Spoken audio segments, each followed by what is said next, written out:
El llenguatge de la força. La història ha deixat de fingir.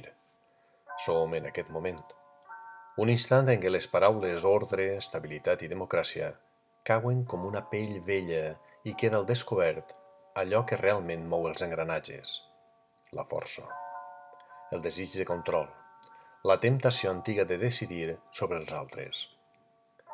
Les ingerències de l'administració Trump a Veneçuela, les amenaces implícites o explícites a països com Colòmbia o Cuba, i fins i tot la frivolitat obscena amb què s'ha parlat de Groenlàndia, no són episodis aïllats.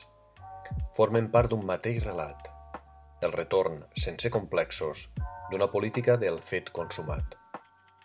Una política que no demana permís perquè considera que el permís és un luxe dels dèbils. El problema no és només Veneçuela, ni tan sols Maduro. El problema és el precedent.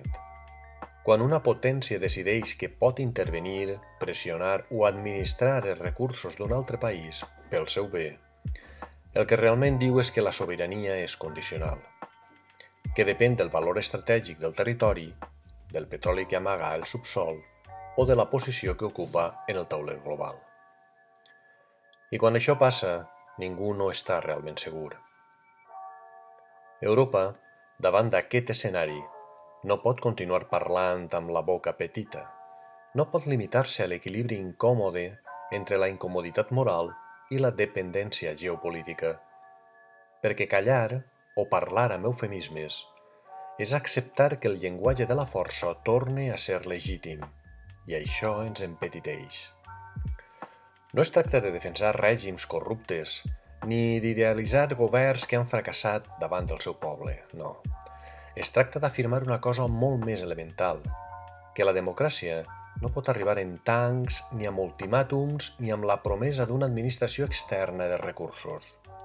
Allò que s'imposa per coacció mai no arrela, només obeeix mentre dura l'amenaça. Quan una potència assenyala països com qui enumera possibles moviments futurs, quan parla de territoris com si foren actius negociables, el que està fent és erosionar el poc consens global que encara ens sostenia. Que les fronteres no es toquen, que els pobles no es tutelen i que la força no és argument.